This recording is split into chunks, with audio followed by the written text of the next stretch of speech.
محرم الحرام میں خاص طور پر اور پوری زندگی کے لیے عام طور پر ایک اصول ہمیشہ یاد رکھیں، دین صرف وہی ہے جو اللہ کے پیغمبر نے اور صحابہ نے کر کے دکھایا ہے۔ جو کام نبی اکرم صلی اللہ علیہ وسلم نے نہیں کیا اور صحابہ کرام نے بھی اس کو نہیں کیا، ان کے بعد اگر کوئی بندہ کسی کام کو دین سمجھ کے کرے گا تو یہ بدعت بن جائے گی، اور بدعت کا ارتکاب کرنے والا آدمی، نبی اکرم صلی اللہ علیہ وسلم نے فرمایا کہ فرض پڑھے تو بھی اللہ قبول نہیں کرتا، اور اگر نفل عبادت کرے تو بھی اللہ اس کی عبادت قبول نہیں کرتا ہے۔ تو اس لیے محرم الحرام میں خاص طور پر بہت سارے ایسے کام ہیں جو بدعات میں آتے ہیں، نبی اکرم صلی اللہ علیہ وسلم اور صحابہ کرام نے نہیں کیے لیکن لوگ اس کو کر رہے ہیں۔ چند ایک مسائل میں آج کے سبق میں آپ کو سنانا چاہوں گا۔ سب سے پہلا مسئلہ، ہمارے ہاں ایک رسم بنی ہوئی ہے کہ محرم الحرام کا مہینہ شروع ہوتے ہی اس مہینے کے اندر شادی کرنا حرام سمجھتے ہیں۔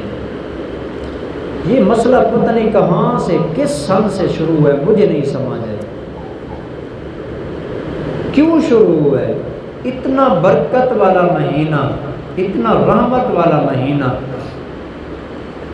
باقی تمام مہینوں کی بنسبت اس کے بارے میں آپ علیہ السلام نے فرمایا کہ زیادہ باعث برکت ہے، اور سب سے زیادہ جو بڑے کام ہیں نا دنیا کے، میں نے پہلے بھی یہ بات ذکر کی ہے کہ سارے کے سارے نئے کام جو ہیں اللہ نے اسی مہینے کے اندر شروع فرمائے تھے۔ اس لیے یہ جو ہمارے ہاں نکاح کو برا سمجھا جاتا ہے، اس کی کوئی حقیقت نہیں ہے جی۔ میں چند ایک نکاحوں کا آپ کو بتاتا ہوں جی۔ نبی اکرم صلی اللہ علیہ وسلم کا سب سے پہلا نکاح حضرت خدیجہ کے ساتھ ہوا محرم کے مہینے میں۔ نبی اکرم صلی اللہ علیہ وسلم کا ایک نکاح حضرت ام سلمہ کے ساتھ ہوا محرم میں ہی۔ نبی اکرم صلی اللہ علیہ وسلم کا ایک نکاح حضرت صفیہ کے ساتھ ہوا محرم میں۔ نبی اکرم صلی اللہ علیہ وسلم کے 3 نکاح محرم کے مہینے میں ہوئے ہیں۔ نبی اکرم صلی اللہ علیہ وسلم کی بیٹی ہیں حضرت ام کلثوم رضی اللہ تعالیٰ عنہ، حضرت عثمان کے ساتھ نکاح ہوا محرم میں۔ چھوڑیں، ایک اور حوالہ آپ کو دیتا ہوں، پلے باندھ لیں اس کو۔ فقہ جعفریہ سے تعلق ہے، ملا باقر مجلسی، ان کے ہاں ملا باقر مجلسی کا وہی درجہ ہے جو اہل سنت والجماعت کے نزدیک امام بخاری کا درجہ ہے، یعنی ان کے مذہب میں وہ امام بخاری کے برابر یہ آدمی ہے جی۔ ان کی ایک کتاب ہے جلاء العیون، اس جلاء العیون کے اندر ملا باقر مجلسی نے یہ بات لکھی ہے کہ حضرت علی اور حضرت فاطمہ الزہرا کی جو شادی ہے نا 4 ہجری میں 21 محرم کو ہوئی تھی۔ اپنی کتاب، ان کی کتابوں میں لکھا ہوا ہے۔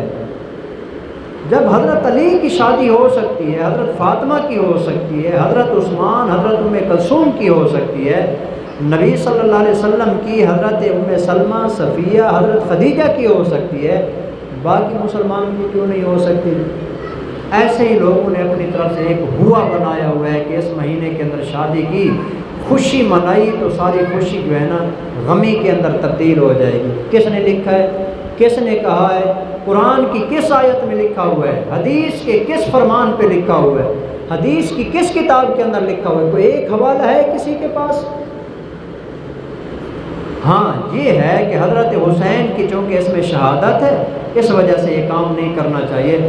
حضرت حسین کی شہادت کو تو اللہ کے بندوں تقریباً 1400 سال گزر چکے ہیں۔ اگر اس طرح کسی صحابی کی شہادت کی وجہ سے اس مہینے کے اندر شادی کرنا حرام ہو جائے تو پھر سارے کنوارے ہی مر جائیں گے، کسی کی شادی نہیں ہوگی۔ کوئی ایک مہینہ بھی ایسا نہیں ہے کہ جس کے اندر صحابہ کرام کی کوئی شہادت نہ ہو جی، پھر کس مہینے میں جا کے شادی کریں گے؟ یہاں صرف بات دن کی نہیں ہے، کوئی رات بھی ایسی نہیں گزری ہوگی کہ جس میں کسی نہ کسی صحابی کی شہادت نہیں ہے۔ پھر سارے بندے ایسے کنوارے مر جائیں کہ بندہ شادی نہ کرے۔ صحابہ نے شادیاں نہیں کی، آپ علیہ السلام نے شادیاں نہیں، ایسے اپنی طرف سے بنا رکھا ہے کہ اس مہینے میں شادی نہیں کرنی چاہیے۔ ایک مسئلہ نمبر 2، اس محرم کے مہینے کے اندر مختلف جلوس نکلتے ہیں جی، اور تعزیے کا جلوس نکلتا ہے، لوگ اپنا جلوس نکالتے ہیں، اس کو دیکھنا یہ بھی شریعت میں حرام ہے جی۔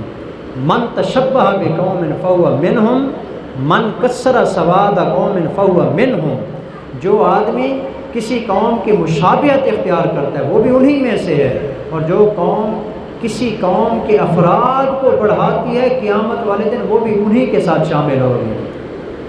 تو اس لیے ان کی مجلس میں جانا، محفل میں جانا جہاں صحابہ کرام پہ تبرہ بازی کی جاتی ہے، صحابہ کو برا بھلا کہا جاتا ہے، قرآن و سنت کے خلاف کام کیے جاتے ہیں، ایسی محفل کے اندر بیٹھنا حرام ہے جی۔ اور جو بندہ بھی اس طرح کی محفل کے اندر جاتا ہے، خدا نخواستہ ان پہ عذاب ہوا تو ساتھ رگڑا یہ بھی جائے گا جی، اور قیامت والے دن انہی کے ساتھ کھڑا کیا جائے گا۔ تو اس لیے اس طرح کے جتنے بھی یہ جلوس وغیرہ ہوتے ہیں ان سب سے بچ کے رہنا چاہیے۔ چند ایک مسئلے میں بتا رہا ہوں۔ تیسرا مسئلہ جی، محرم کے اندر لوگوں کی عادت ہے قبرستان میں جا کے نا قبروں کی لپائی کرتے ہیں۔ پورا سال والد صاحب یاد نہیں آتے، والدہ یاد نہیں آتی، بیوی یاد نہیں آتی، محرم شروع ہوتا ہے تو یہ سارے رشتہ دار یاد آنا شروع ہو جاتے ہیں۔ دیکھیں ویسے قبرستان میں جانا سنت ہے، وہاں پر جائیں تاکہ پتہ چلے ہم نے بھی مرنا ہے، آخرت کی یاد آئے گی، فکر آخرت پیدا ہوگی۔ لیکن اس کے لیے جب شریعت نے کوئی دن مقرر نہیں کیا، اپنی طرف سے اگر مقرر کریں گے تو یہ بدعت بن جائے گی۔ چنانچہ آج کل محرم کے اندر یہ جو قبرستان میں جا کے لپائیاں کی جاتی ہیں یہ اسی بدعت کے زمرے میں آتی ہیں۔ لوگ ضروری سمجھتے ہیں کہ اسی مہینے کے اندر یہ کام کرنا ہے، یہی بجائے پورا سال نہیں کرتے، مہینہ شروع ہوتے ہی قبرستان کے اندر جا کے قبروں کی لپائی شروع ہو جاتی ہے۔ تو اس لیے شریعت نے چونکہ اس کا وقت طے نہیں کیا، اپنی طرف سے یہ کام نہیں کرنا چاہیے۔ نمبر 4، چوتھا مسئلہ یہ ہے کہ عام طور پر ابھی میڈیا کے اوپر بھی یہ حدیث عام طور پر لوگ بیان کرتے ہیں اور اس کو بڑے دھڑلے کے ساتھ بیان کرتے ہیں۔ میں وہ الفاظ بھی آپ کو سنا دیتا ہوں، اگر موبائل پر اس طرح کی حدیث آئے نا پہلے آپ کو میں بیدار کر رہا ہوں۔ من وسع علی عیالہ یوم عاشوراء وسع اللہ علیہ السنۃ کلھا، حدیث یہ بیان کرتے ہیں جو بندہ 10 محرم کو عاشورے والے دن اپنے گھر والوں کو زیادہ اچھا کھانا کھلاتا ہے پورا سال اس کے رزق میں برکت ہوتی ہے۔ یہ عام طور پر حدیث بیان کرتے ہیں۔ علماء نے اس کے متعلق یہ ارشاد فرمایا ہے یہ حدیث ضعیف نہیں موضوع ہے۔ موضوع کا مطلب ہوتا ہے حدیث ہے ہی نہیں، اپنی طرف سے لوگوں نے بنائی ہوئی ہے، اس کی کوئی حقیقت نہیں ہے۔